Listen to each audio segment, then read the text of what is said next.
are now tuned in. You are now to BLTV. That's Brat Life TV. That's Brat Life TV. Where we teach you what it is to be a brat. I'm screaming diplomat community, informed community, soon to be overseas. Frankfurt, Germany is the place we touch down. Now how we gonna get around? BMW and Benz is the cabs we found. Sprechen Sie Deutsch, schulen Sie bitte, where's the Bahnhof? Geradeaus rechts. Now tell me what's next. New homes, new schools, new rules, new friends. Have to earn respect all over again. Tell you the vision, get the picture like AFN. It's the Brat Life experience that you are in. It's the Brat Life experience that you are in. It's the Brat Life experience that you are in.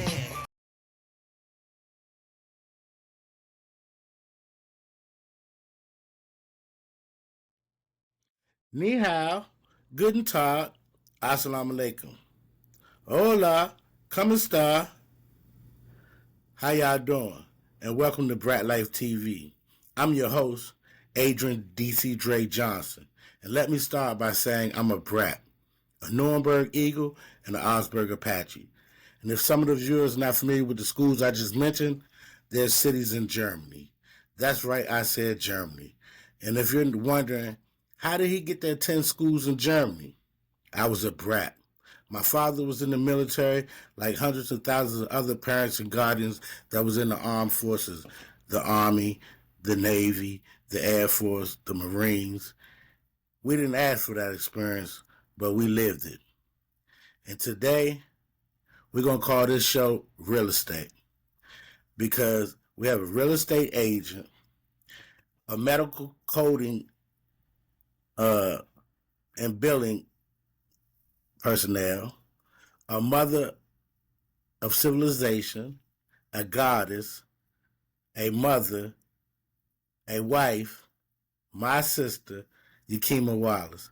Welcome to the show. Thank you for having me. I'm glad to be here. So tell the viewers who Ukima Wallace is. Ukima Wallace is a brat, a mother, a real estate agent, a medical billing and coding specialist, just as he said, and just living life, doing what I love to do. And I just I'm glad to be here on this session with you, just to share experiences and maybe be a help to somebody, or somebody may even be able to help me after they see this podcast. Wonderful. So you was born in Jacksonville, Texas. Yes.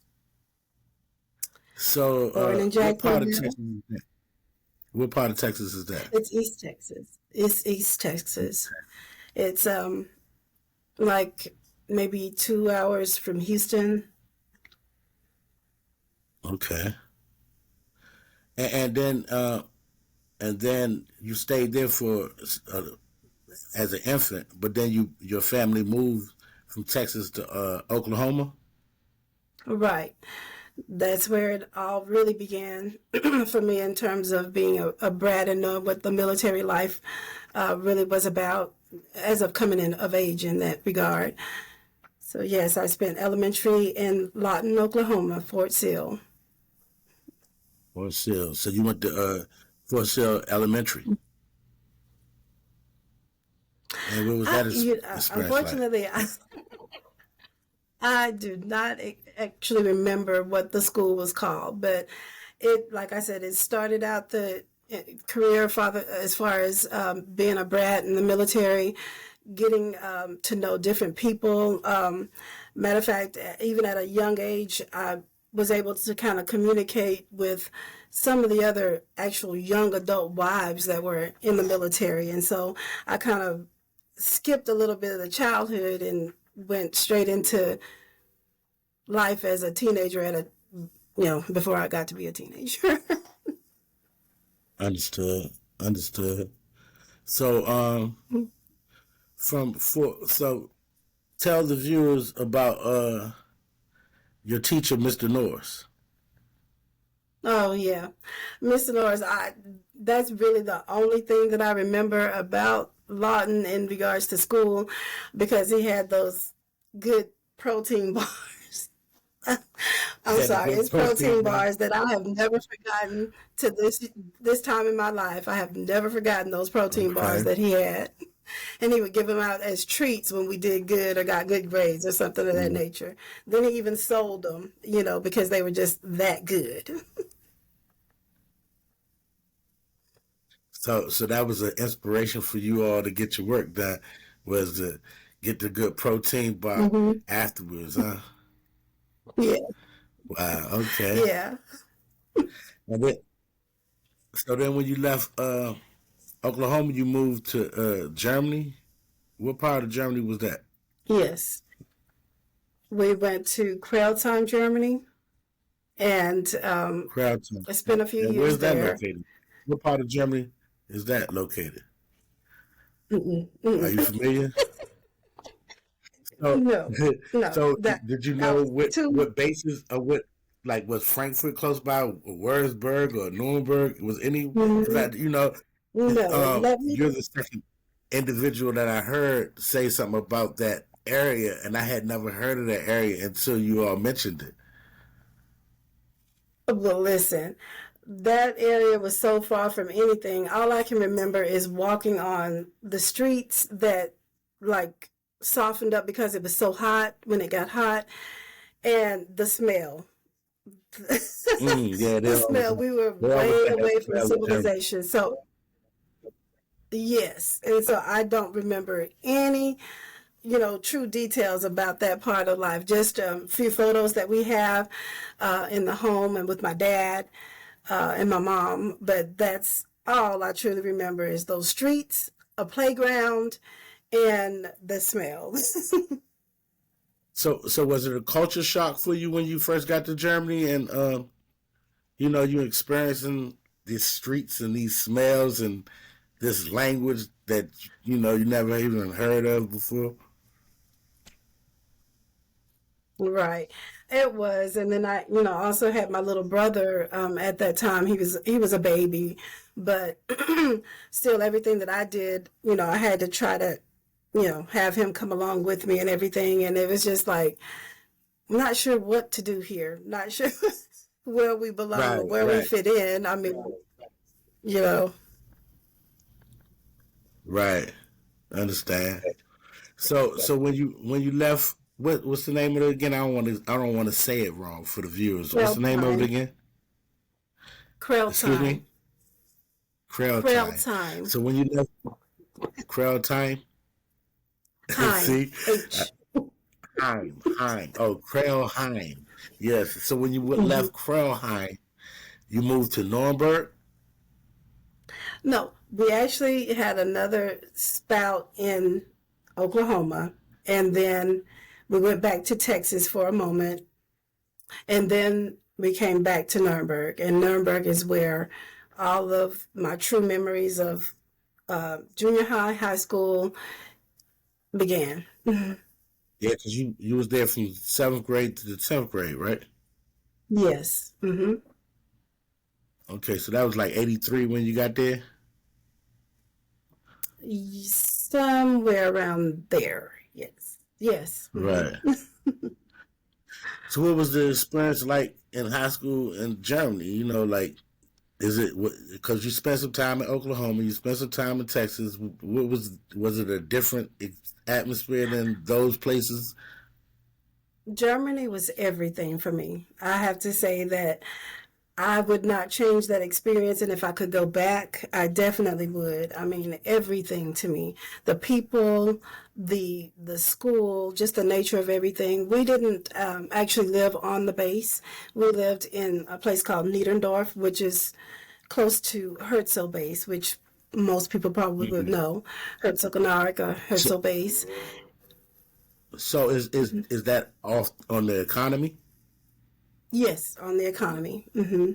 Okay. We were one of the ones that had to take those long buses into Nuremberg to get to school and back. Oh yeah.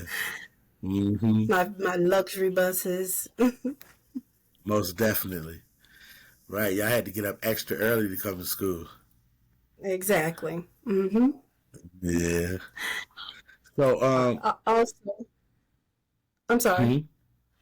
Go ahead. What was you saying?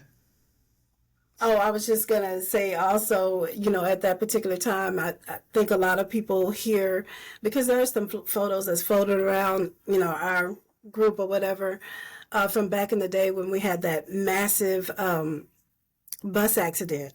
I was on that bus at Oh that time, yeah. and Oh, you was on that. yeah, You was on and that where bus. the guy, I was on Wow. that bus.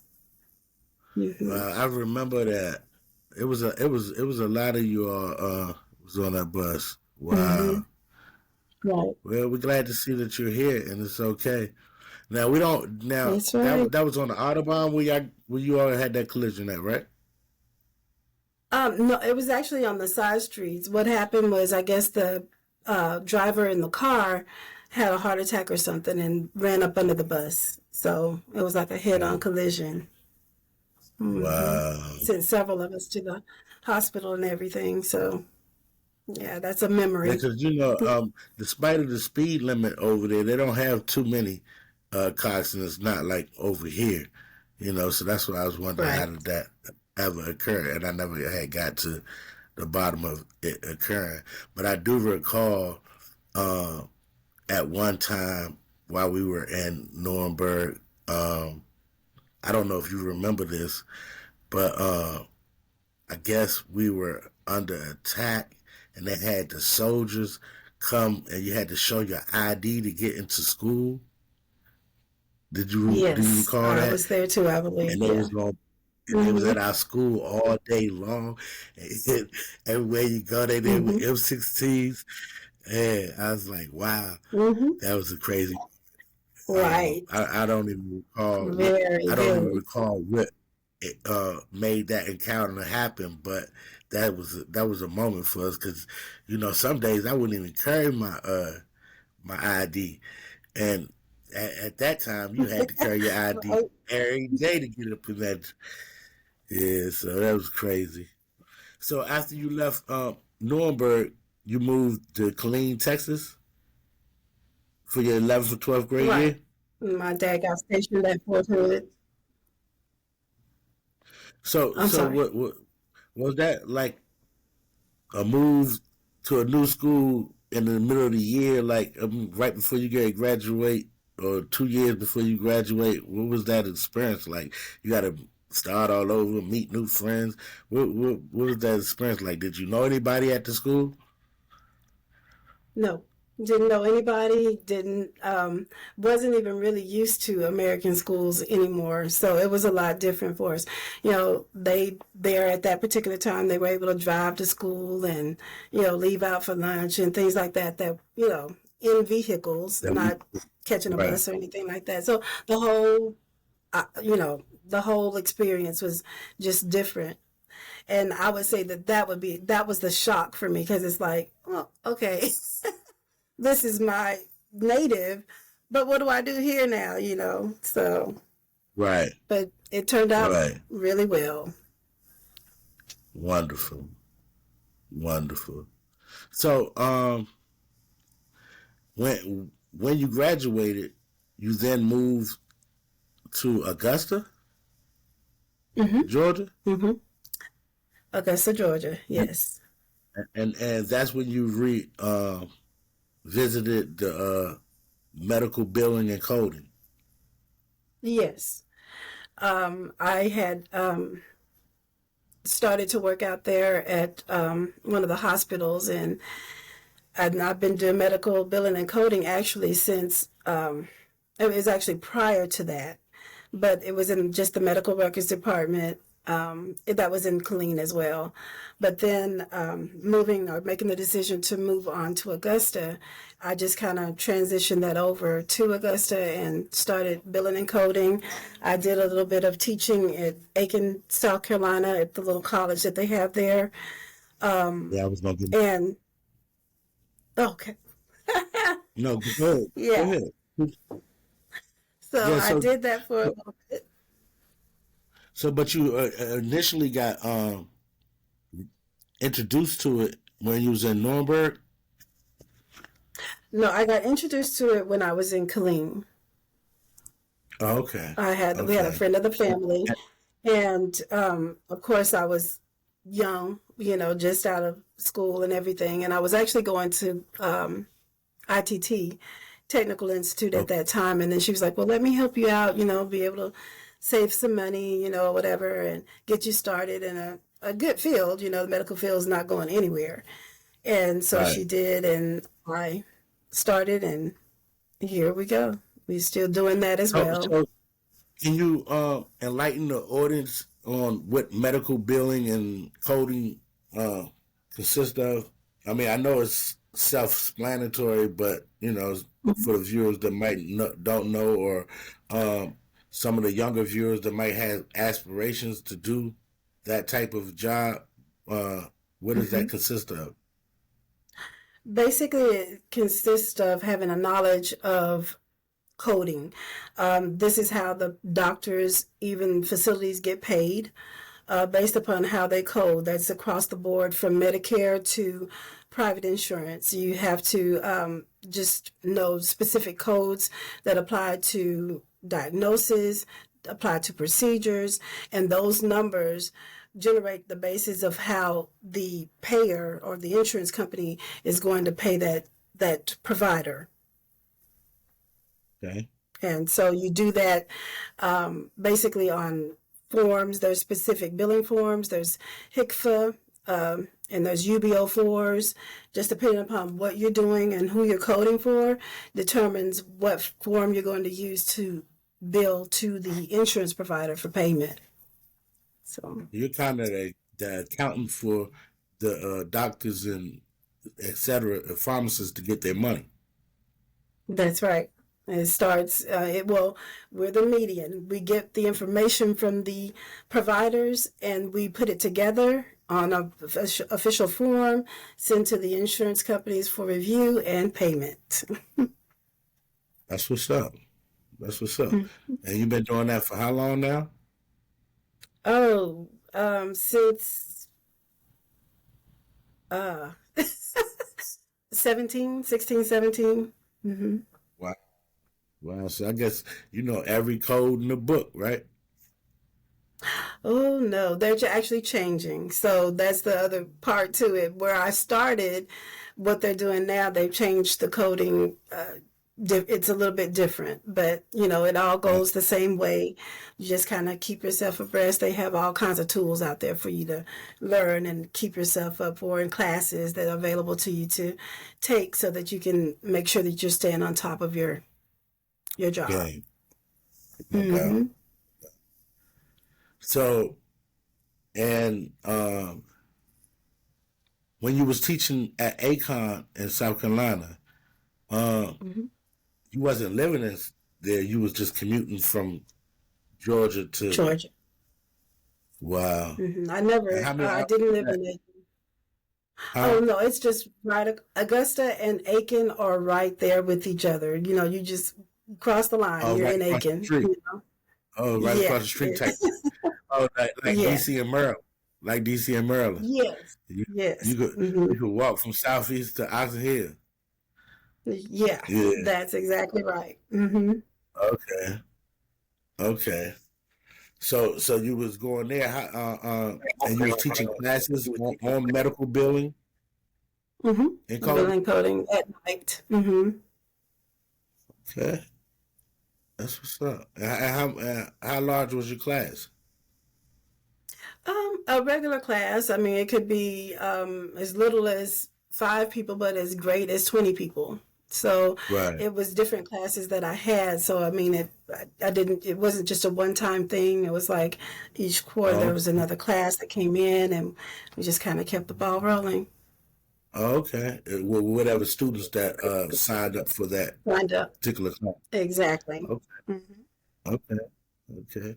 So in 2024, you decided to become a real estate agent, Yes. and Best what decision I ever inspired you to made. do that? Huh? I think that I've always wanted to do it. I really thought it was for somebody else that I knew, a friend of mine. And then I don't know what happened. Just one day, it's just like, go ahead and sign up for the classes. And I did. And I don't regret it at all. I don't regret it at all. Yeah, that's what's up. So in your real estate chance, I mean, what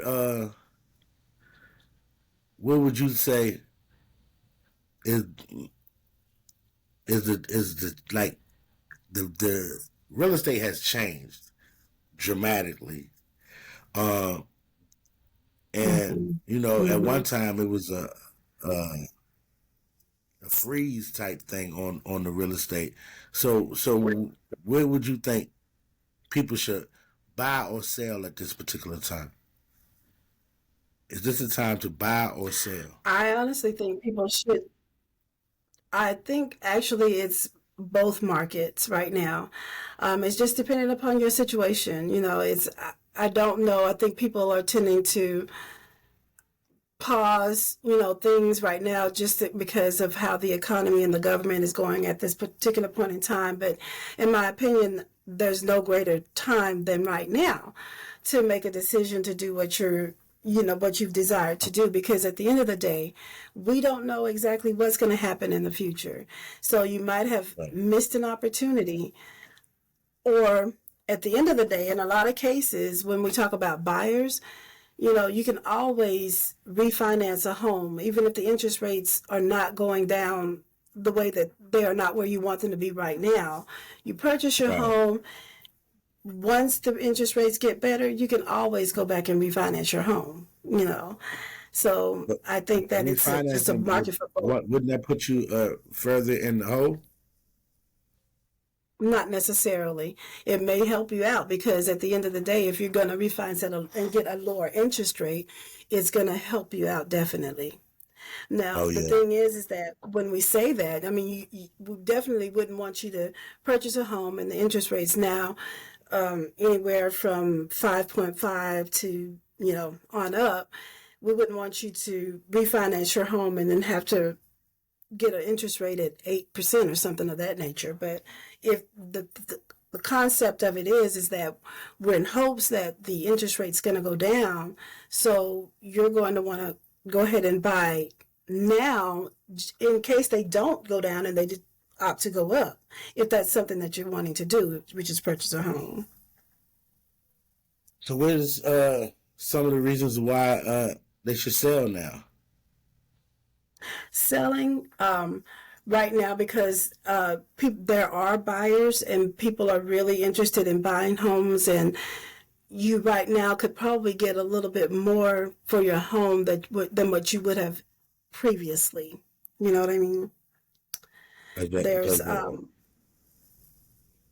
because people are really a lot of people are interested in homes that were built earlier, as opposed to the new constructions. That's always been a thing right now. For me, it's always been a thing of where the older homes are built a little bit differently from the newer model homes. Those are different reasons for selling your home, and so that you could, get the increased money, or just go ahead and find something else that you want. A lot of people are wanting to sell their homes because back then they had all the children. Now they're, empty nesters. And so they're wanting to sell something and downsize or, you know, right, well, a couple of people that's doing that type of thing, and I'm like, why would you sell your home though? You know, it's yeah. monop So it's they, monopoly. Keep it all you can. You know, um, I've always said that if it's your first home, I I'm a believer that, homes do create generational wealth. So, right.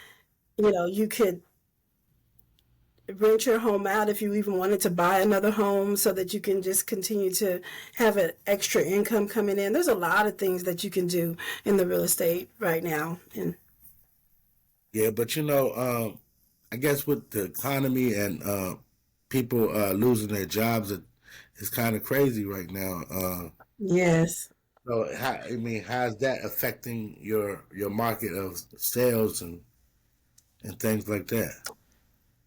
I don't think that's affecting too many people at all. From what I'm seeing, people are really still buying homes. It's just, things of making sure that you have somebody that you're working with that can help you if you're having any credit issues. There's all kinds of programs out there for, the first time home buyers that are making it easier for them to purchase a home as opposed to renting a home, even in, the situation. But I haven't, really, honestly, I haven't come across a lot of people that have really just made it a major concern of whether they're going to lose their job or something of that nature. You know, I'm grateful to that, and so Yeah, for that. But yeah, there's most not a lot definitely. of people that. Excuse me. Go ahead. I'm sorry. I was just saying that Oh praise no, God. Definitely a no. Yeah. blessing Uh, because I know a few people that have lost their jobs since that time, and it's getting rough. So right. you know, I I send my condolences to that. But Right. what about foreclosures? Should buyers look for foreclosures? Well,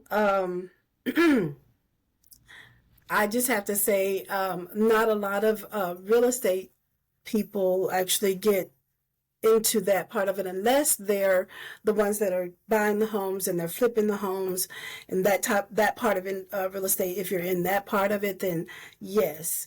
But buyers always have to beware of that situation, that when a lot of foreclosed homes potentially have damage, that you have to ensure that if you're trying to get any kind of funding for that, that there are not any major issues that's going to prevent that, because those are things that the plumbing systems and all of that make a difference when you're wanting to get a loan, when you need to get a loan for those homes.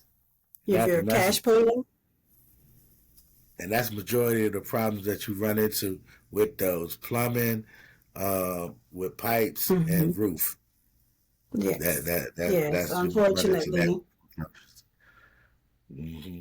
Or molding, the molding. That too. Hmm. Yeah. Mold is So an issue. Um, but it, they're a little bit, there are different laws for, and laws for the molding situation. If it's just you know incredible, then of course you can't do anything with that. But then there are things, I mean, there are treatments out there that you can right. get for that particular problem. But it's just The the majority of main the time you things want is like to rip that out. You just want to rip that out majority of the time and right. replace.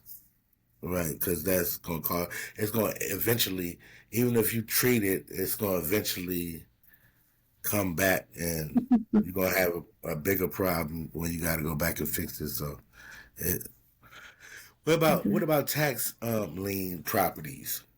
Uh, you think that's a good place for people to look into people, especially at if this people time where if people are like I said, looking for investment properties and such like that, then by all means, that's an option that people have, to go to their county courthouses and find out who's, you know, what properties are being listed, that they can bid for or whatever. But that's something that real estate people, unless, like I said, they're in the investors that's going in and flipping the homes and making their money off of the homes that way, not just a regular sales agent, they can benefit off of those. Definitely. so I see you be doing open houses quite frequently. Uh, do you just have a list of houses that you frequent, or do the homeowners come to you and say, "I need help to sell my house"? Or how does that work? All the above. I have clients that hire me to list their homes and put them on the market and do the open houses in. I also do open houses with my brokerage. So if one of another agent in my brokerage needs help and or we have so many homes that have been listed, we all take turns in going out and doing open houses in those homes. And then I actually have a group of new constructions that I just call up and tell them, hey, let's do an open house this weekend. And we set it up and we get going.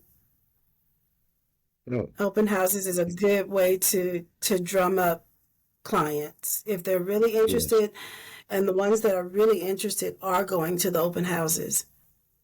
exactly, exactly. They looking for something immediately. Um, Hmm. so that's a good marketing strategy. And I see you be posting a lot on your Facebooks and Instagrams as well. Hmm. And that's another good market strategy. Like I said, I commend you because you have a career and you then launched another one. So I definitely commend you. And I know, um, me being a businessman myself, how much time and effort it takes to do multiple things at one time. So I definitely commend you for that, sister. And Thank you. and because this is gonna be the Mother's uh, Day tribute for the Mother's Day weekend, happy Mother's Day to you. Um, Thank you. so what is the most important lesson you learned in your life? In life, just never take anything or anyone for granted. Never. It doesn't matter how minute the situation is or the person may be that in your life, even the smallest person that you would consider. Never take anything or anyone for granted. You can't recapture time. You can't recapture a person when they're gone. And so I appreciate life and people that God brings into my life to the fullest because they come for a blessing or a lesson. And I definitely try to grab whatever I can from each way, from the lesson or from the blessing. Oh, I like that one. A blessing or a lesson. I might have to make a T-shirt about that. I'll be making a T-shirt. Yeah. Yeah. Um, oh, I like that one. You know what I'm saying? They come in your life for a blessing or a lesson. You know what I'm saying? I got a lot of lessons. I got a lot of lessons.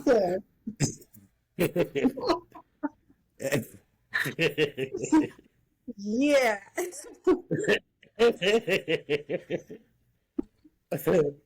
um, man. So who is the three most influential people in your life, and how did they impact you? Well, God first and foremost. But Mm, I mean, hands down, hands down. And my parents, but I no longer have them with me. And so that sorry to would hear make that. up the three. But God sent me my husband. And so he has taken up the reins Mm. to challenge me, to challenge me, and to help me grow too. So how have they impacted your life? The three that you have mentioned. Well, because God, God, he's just everything for me. He, wouldn't be here without him. no doubt. Again, my parents wouldn't be here without them. And my dad, he was the backbone for my spirituality to ensure that I had strength not only as a person but in the spiritual realm of just saying, hey, you can't do all things by yourself, but you can do all things through God. My mother, she was that go-getter. She's that one that gave me the ability or the strength to say, I won't stop here. And real estate is not going to be the last thing that I do either if God's willing. I just keep going and going and going. I've, raised my kids. And I think I did a pretty good job. And I just, Yeah. counting everything as a blessing. And it came from just the background and the uprooting that they gave, even through the being a brat, honestly, having the opportunity rather to be a brat through the my father being in the Army, taking us through all the lessons that we learned in Germany and as we came back to the States. I mean, just so many things happened in that time. This podcast doesn't have enough time to for me to say all the experiences, good and bad, that I had as I was growing up, that made me be the person that I am today. Okay. And if you could give your 18-year-old self some advice, what would you say?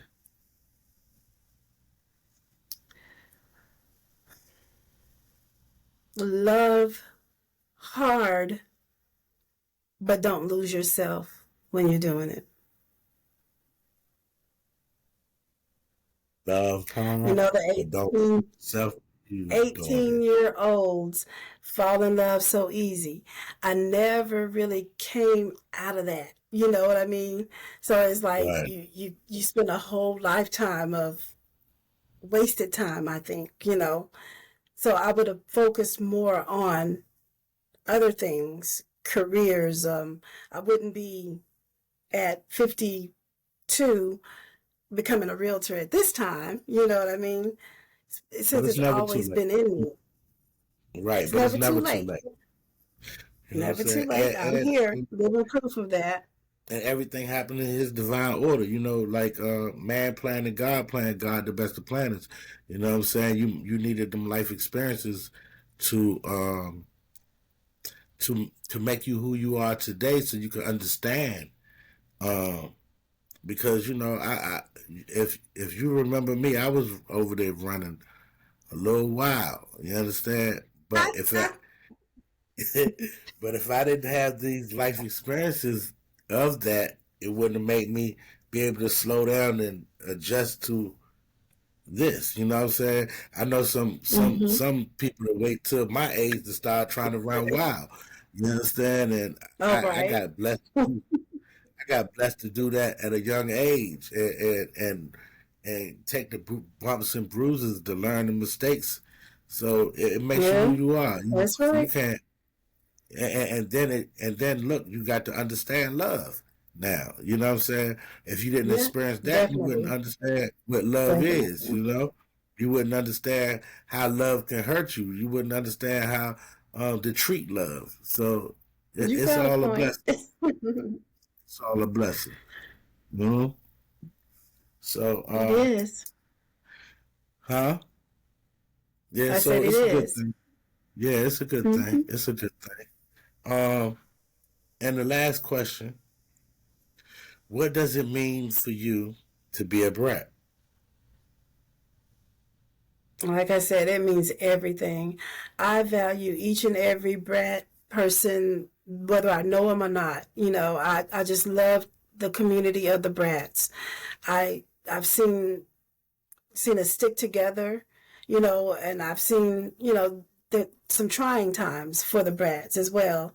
Right. But at the end of the day, Right. I've always seen where we've always came back together and become stronger. There's a lot of times, like you said, we have to go through things in life, even especially as we become adults. We've all become different people, with, different ideas and everything, but we have been able to come back with these reunions, and love on each other, be there for each other. And half of us don't even really truly know each other, but we respect each other. And that's what I Ex- love. Exactly. And you know, like I said one time on one of the shows before, we all had a blue passport. So I think that's what impacted us the most. You understand? Like Mm-hmm. our parents might be gone to the field. You never know. What's going to Right. happen, and that those life impacts your growth. So it's easier for us to adapt to each other because we all had experienced similar upbringings. You understand? Where Right.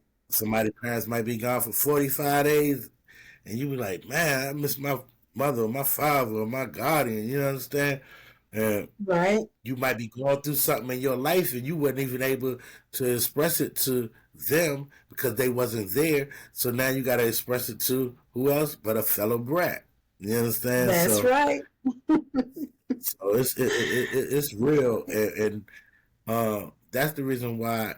That's one of the reasons why after saying we was gonna do this podcast thing, I was really shooting for the brats to be able to tell their stories because uh, people don't really understand or realize the sacrifices that the brats in the brat community has made for the United States and the world. You understand? Because, like you said, you just your last 2 years you had to move to a whole nother school where you knew nobody. Right. That's serious. Mm-hmm. That's serious to me because I sit around with my friends now and they reminisce and talk about things and they all grew up together. You understand? Yeah. And I left and came back and all my Right. memories is there. You know what I'm saying? So it's like uh, the brats, Chef. the brats really do have a lot. But They this do. is a point of the show where we have a moment of silence because for the brats that passed before us. You know, I know it's something that you may miss, and I know it's something that I miss. So this is a segment where we took time to give honor to those brats that passed before us with a moment of silence. Uh,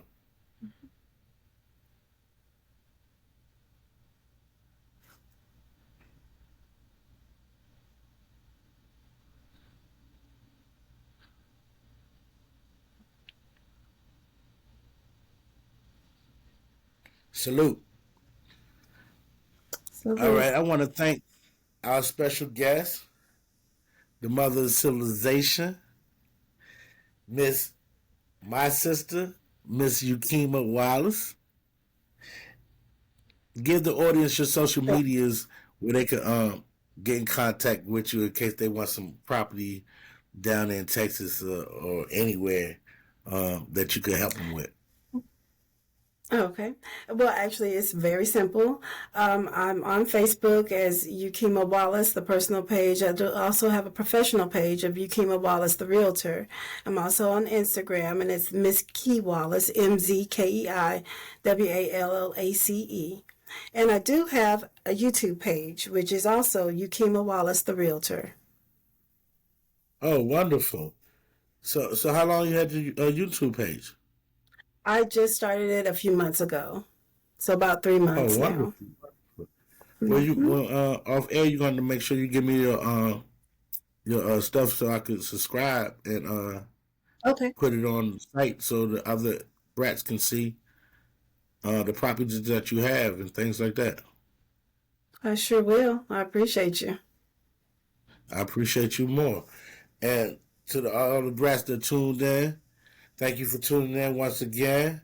Tune in again. Same brat channel, same brat time. Peace.